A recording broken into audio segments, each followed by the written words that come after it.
Hello दोस्तों। आज topic Bharat का संवैधानिक विकास, जिसमें कुछ नए फैक्ट, कुछ अच्छे क्वेश्चन भी है। पढ़ते हैं हम। भारत का संवैधानिक विकास दो भाग है। ब्रिटिश ईस्ट इंडिया कंपनी के अंतर्गत और दूसरा भाग ब्रिटिश क्राउन के अंतर्गत भारत। जो ब्रिटिश इंडिया के अंतर्गत था, जो 1773 से 1853, और ब्रिटिश क्राउन के अंतर्गत 1858 से 1947। ब्रिटिश ईस्ट इंडिया कंपनी के अंतर्गत भारत 1773 होकर 1853 में ये एक्ट लगाए थे,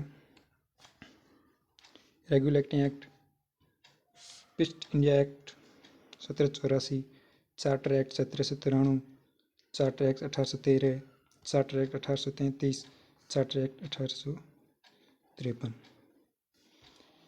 ये ब्रिटिश ईस्ट इंडिया कंपनी के अंतर्गत। और अब दूसरा है ब्रिटिश क्राउन के अंतर्गत। इसमें government of India act 1858, Indian council act 1861 और इंडियन काउंसिल एक्ट 1892 और भारत परिषद अधिनियम 1909।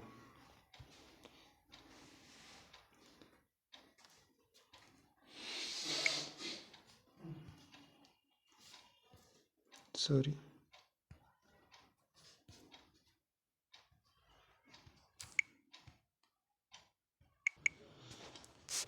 तो हम पढ़ रहे थे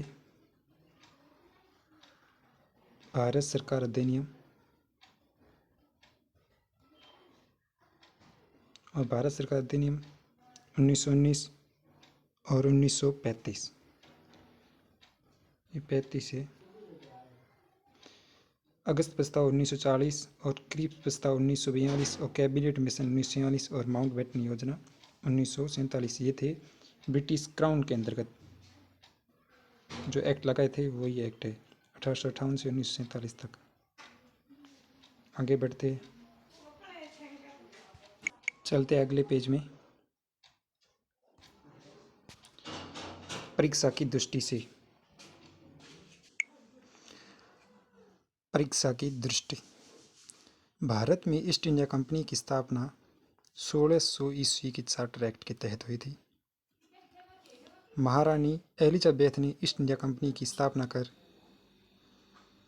लॉर्ड मेयर की अध्यक्षता में पूरी देशों में व्यापार करने की आज्ञा प्रदान किया था।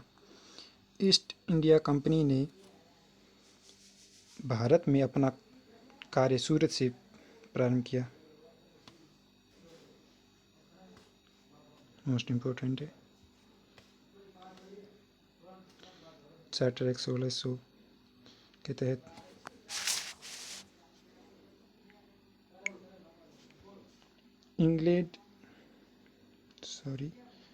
आंग्ल भारतीय विधि संहिता के निर्माण और विकास की नींव 1600 की चार्टर एक्ट के तहत ही रखी थी। इंग्लैंड स्थित कंपनी के बोर्ड ऑफ डायरेक्टर्स का विधि निर्माण का अधिकार केस राजलेख द्वारा गवर्नर इसकी परिषद के सदस्यों से विहित किया गया। वो कहेगा 1726 के राजलेख चार्टर एक्ट के तहत 1726।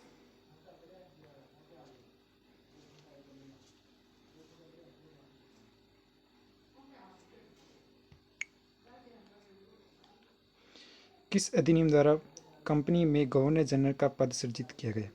वो था 1773 के रेगुलेटिंग एक्ट के तहत। 1773 रेगुलेटिंग एक्ट के तहत जो ईस्ट इंडिया कंपनी थी, उसका गवर्नर जनरल पद सर्वप्रथम सृजित किया गया। बढ़ते अगले पेज में।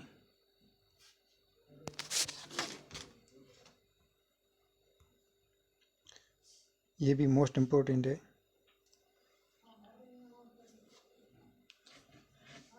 परीक्षा के लिए बहुत उपयोगी है। गवर्नर जनरल वारेन हेस्टिंग के 4 सदस्यीय परिषद में पार्षद कौन कौन थे? Philip Francis, Clavering, Monson and Barwell. Governor general तथा इसकी परिषद किसके प्रति उत्तरदायी थी? इंग्लैंड के प्रति। इंग्लैंड के स्थित निर्देशक बोर्ड ऑफ डायरेक्टर्स के प्रति। ईस्ट इंडिया कंपनी की प्रबंधन शक्ति किसमें नहीं थी? तो गवर्नर जनरल एवं उसकी परिषद में। कोलकाता में उच्चतम न्यायालय की स्थापना किस अधिनियम द्वारा किया गया? 1773 के रेगुलेटिंग एक्ट द्वारा। कल ही मैंने बताया था क्वेश्चन ये वाला। उच्चतम न्यायालय में कितने न्यायाधीश सदस्य थे और मुख्य न्यायाधीश कौन था? उच्चतम न्यायालय में 4 सदस्य थे और मुख्य न्यायाधीश सर एलिजा इम्पे था। किस अधिनियम द्वारा भारत के गवर्नर जनरल और उसकी काउंसिल को नियम तथा अध्यादेश जारी करने की शक्ति प्राप्त की गई? 1773 रेगुलेटिंग एक्ट। किस अधिनियम द्वारा भारतीय लोगों के उपहार व रिश्वत लेने की प्रतिबंधित कर दिया गया? वो रेगुलेटिंग एक्ट 1773 ही था। बंगाल का प्रथम गवर्नर जनरल कौन था? Warren Hasting.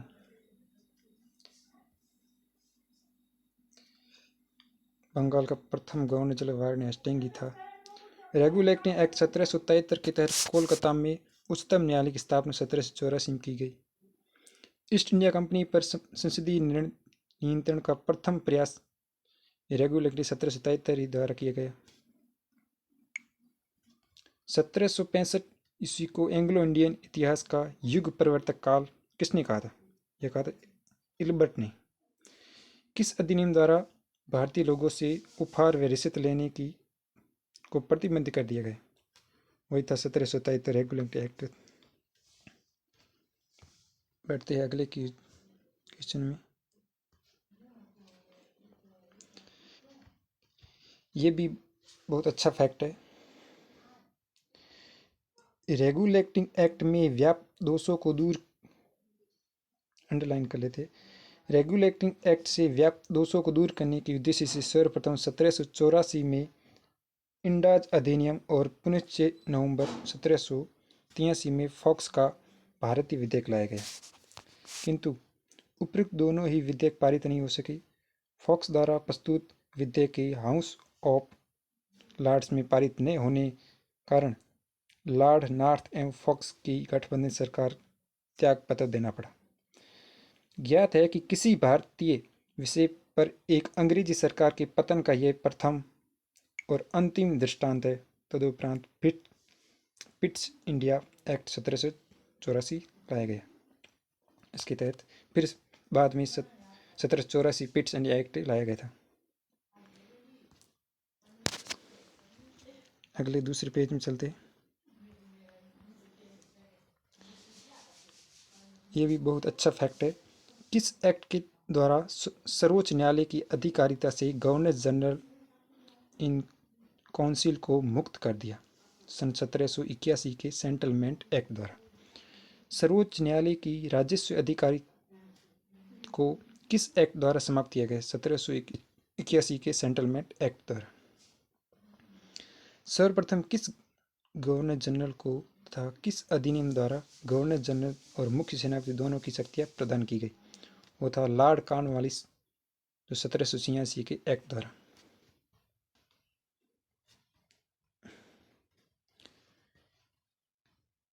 सॉरी, ये हो गया ऐसे।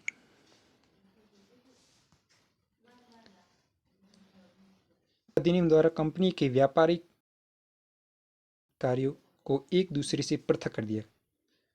व्यापारिक और राजनीतिक कार्य अलग अलग कर दिए। कौन सा एक्ट था? 1784 पिट्स इंडिया एक्ट। कंपनी के कर्मचारियों पर उपहार लेने का प्रतिबंध कौन से एक्ट पर लगाया गया? ये 1784 एक्ट था। कंपनी के मामलों में ब्रिटिश सरकार का पहली बार कब नियंत्रण स्थापित किया? 1784 में पिट्स इंडिया एक्ट द्वारा।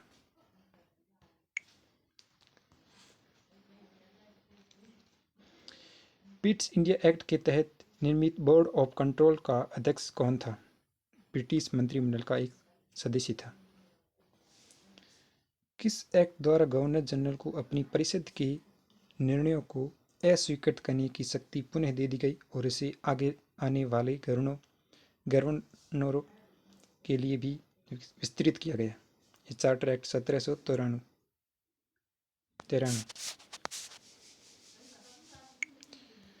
नियंत्रक मंडल के सदस्यों को भारतीय राजस्व से वेतन देने का प्रावधान ये था 1793 का राजलेख के तहत नियंत्रक मंडल को राजस्व वेतन देने का प्रावधान था। ईसाई मिशनरियों को भारत में धर्म प्रचार की अनुमति 1813 का ही राजलेख देता है और 1813 के चार्टर द्वारा भारतीयों को शिक्षा पर खर्च के लिए 1 लाख रुपए की राशि नियत की गई थी।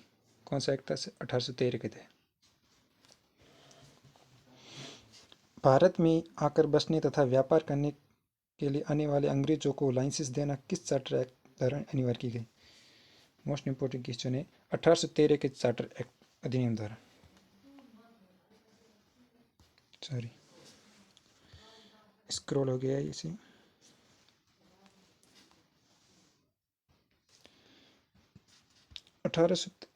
कौन सा पढ़ रहे थे हम? ये हाँ। किस अधिनियम द्वारा गवर्नर जनरल के सदस्यों की संख्या 4 से 3 कर दी गई, जिसमें एक प्रांत का मुख्य सेनापति होना अनिवार्य था? 1784 के पिट्स इंडिया एक्ट के तहत। अगले पेज बढ़ते हैं। ये भी फैक्ट अच्छा फैक्ट है। लॉर्ड रिपन द्वारा 1883 में प्रस्तुत विधेयक, जिसमें भारतीय मजिस्ट्रेट को भारत में बसे यूरोपीय के मुकदमे की सुनवाई का अधिकार दिया गया था, जो इल्बर्ट बिल कहा जाता है। इसे कहते हैं इल्बर्ट बिल।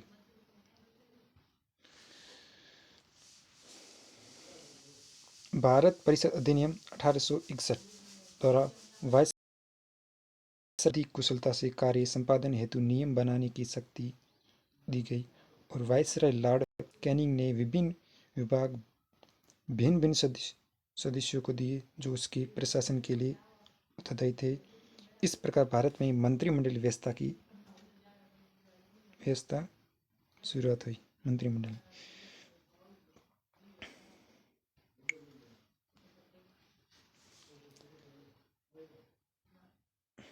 1858 के अधिनियम द्वारा भारत के गवर्नर जनरल को वायसराय कहा जाने लगा। किस एक्ट के तहत गवर्नर जनरल कहा जाने लगा? 1858 एक्ट के तहत। गवर्नर जनरल और वायसराय एक ही व्यक्ति होता था। गवर्नर जनरल और वायसराय एक ही था, उसे अलग अलग नाम से कहते थे। जब वह ब्रिटिश प्रांतों का शासन देखता तब गवर्नर जनरल, ये भी अच्छा फैक्ट है, जब वह ब्रिटिश प्रांतों का शासन देखता तब वह गवर्नर जनरल कहलाता था। लेकिन भारतीय राज्यों के साथ ब्रिटिश सम्राट के प्रतिनिधि के रूप में कार्य करता वो वायसराय कहलाता था। अब समझ में आ गया वायसराय और गवर्नर जनरल में क्या अंतर है। गवर्नर जनरल ब्रिटिश प्रांतों का शासन देखता था, लेकिन वायसराय जो ब्रिटिश सम्राट के प्रतिनिधि के रूप में भारतीय राज्यों के साथ कार्य करता था।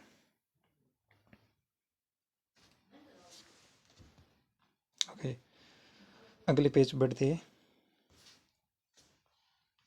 ये भी अच्छा फैक्ट है। 1833 के राजलेख के पूर्व निर्मित विषयों को विनियम कहा जाता था, जबकि इस अधिनियम द्वारा निर्मित विधियां अधिनियम कहलाती थी। और दूसरे शब्दों में भारत के गवर्नर जनरल की परिषद द्वारा निर्मित विधि को अधिनियम कहा जाता था। ये भी अच्छा फैक्ट है। अधिनियम कहलाता, जिसे भारत के गवर्नर जनरल की परिषद द्वारा निर्मित विधि को अधिनियम कहा जाता था। 1853 का राजलेख भारतीय शासन या ब्रिटिश कालीन के इतिहास में अंतिम चार्टर राजलेख था। 1853 का। स्वतंत्रता के बाद भारत में पहले विधि आयोग का गठन 1955 में हुआ और इसका अध्यक्ष MC सीतलवाड़ को बनाया गया, जो भारत के प्रथम महान्यायवादी भी थे। अच्छे फैक्ट है।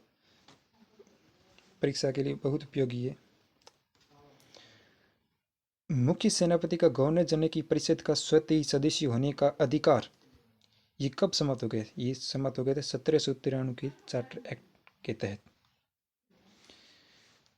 ईस्ट इंडिया कंपनी के व्यापारिक अधिकार ईस्ट इंडिया कंपनी के व्यापारिक अधिकार को किस अधिनियम द्वारा समाप्त कर दी गई? व्यापारिक अधिकार जो था वो 1833 की राजलेख द्वारा समझ गए। भारत का प्रथम गवर्नर कौन था? वो था लॉर्ड विलियम बेंटिक। किस अधिनियम द्वारा गवर्नर जनरल को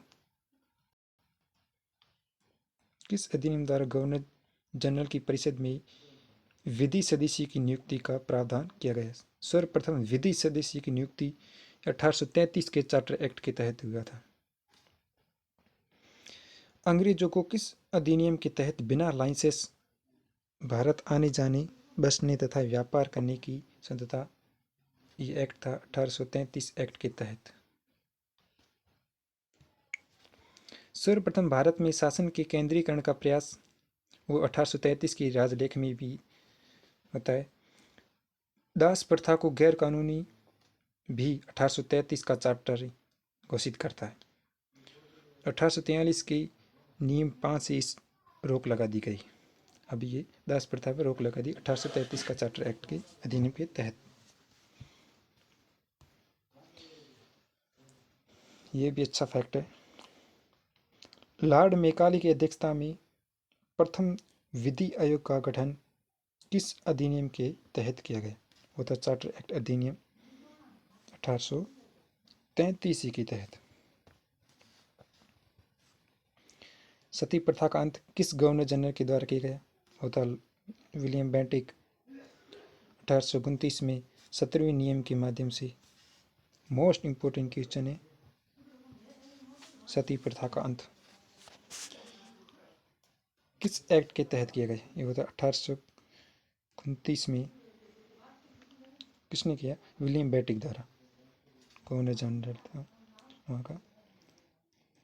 तब सती प्रथा का अंत किया गया।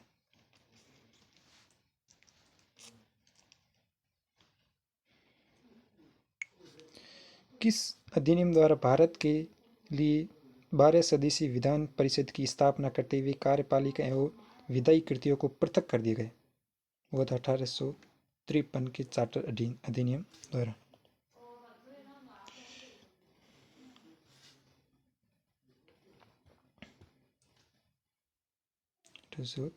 तिरपन के चार्टर अधिनियम द्वारा। भारतीय विधान परिषद में क्षेत्रीय प्रतिनिधित्व का सिद्धांत किस राजलेख द्वारा लागू होता है? ये 1853 के राजलेख ही होता है। विधि सदस्य को कब गवर्नर जनरल की कार्यकारिणी का पूर्व सदस्य बना दिया गया? 1853 के चार्टर एक्ट के तहत। कर्मचारियों की नियुक्ति के लिए प्रतियोगी परीक्षा को आधार किस अधिनियम द्वारा बनाया गया? 1853 के। मोस्ट इंपोर्टेंट है।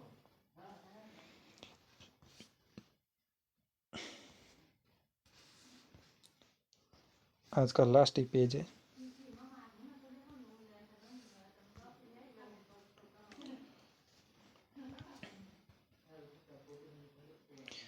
भारत में कंपनी शासन का अंत किस अधिनियम द्वारा? 1858 ही था। 1858।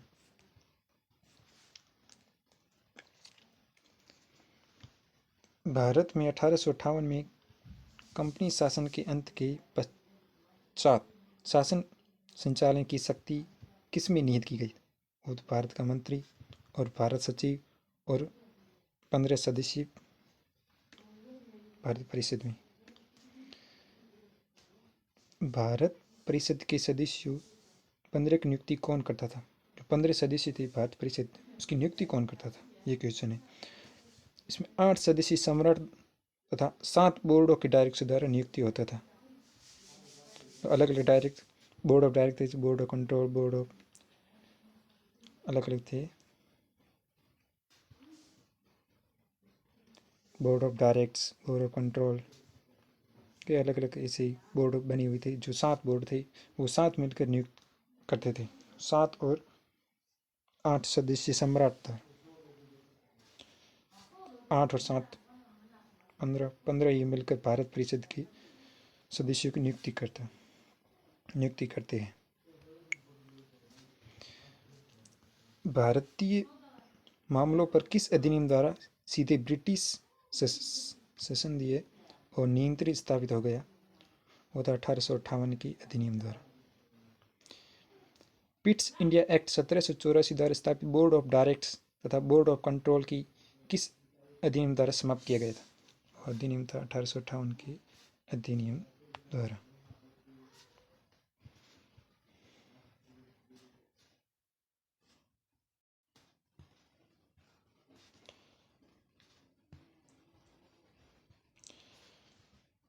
के अधिनियम द्वारा किस अधिनियम द्वारा भारत के गवर्नर जनरल का नाम बदलकर वायसराय कर दिया? वो 1858 ही था। भारत के शिक्षित वर्ग द्वारा किसी अपने अधिकारों का मैग्ना कार्टा कहा गया? वो था ब्रिटिश महारानी विक्टोरिया के 1 नवंबर 1858 की घोषणा को वो अधिकारों का मैग्ना कार्टा कहा गया। भारत में प्रतिनिधि शासन की शुरुआत किस एक्ट द्वारा किए गए? वो था एक्ट 1861। भारत में शासन के विकेंद्रीकरण की नींव किस अधिनियम द्वारा पड़ी? 1861 के अधिनियम द्वारा।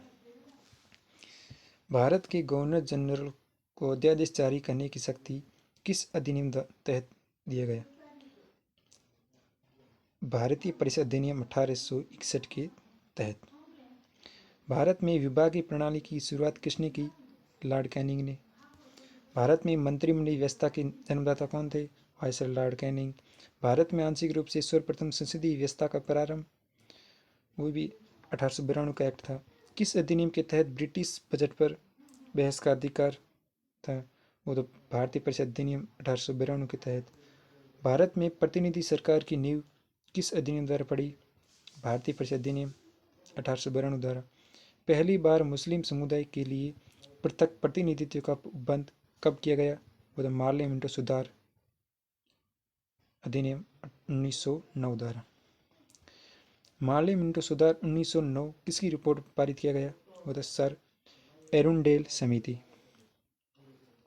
फूट डालो और राज करो की नीति का पोषक अधिनियम भारत परिषद अधिनियम 1909। किस अधिनियम द्वारा वायसराय की परिषद में सर्वप्रथम किसी भारतीय सदस्य में शामिल किया गया? वो था 1909 एक्ट था। वायसराय की परिषद में सर्वप्रथम किस भारतीय को शामिल किया गया? तो हम पढ़ रहे थे ये वाला। किस अधिनियम द्वारा वायसराय की परिषद में सर्वप्रथम किसी भारतीय सदस्य को शामिल किया गया? भारतीय परिषद अधिनियम 1909 द्वारा। वायसराय की परिषद में सर्वप्रथम किस भारतीय को शामिल किया गया? तो Satyendra Prasad Sinha. Most important question है।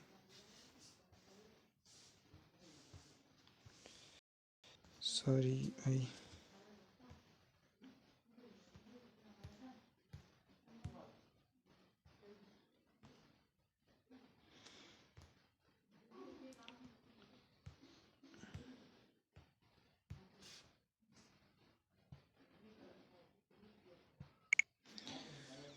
वायसराय की परिषद में सर्वप्रथम किस भारतीय को शामिल किया गया था? सत्येंद्र प्रसाद सिन्हा को।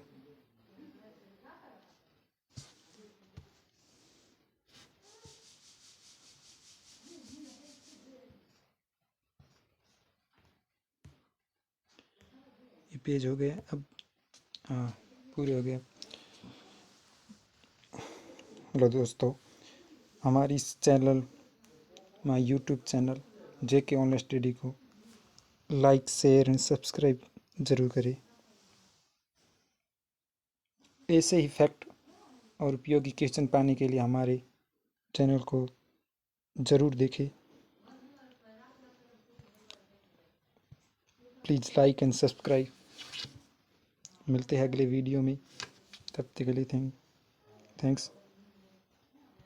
सॉरी भाई।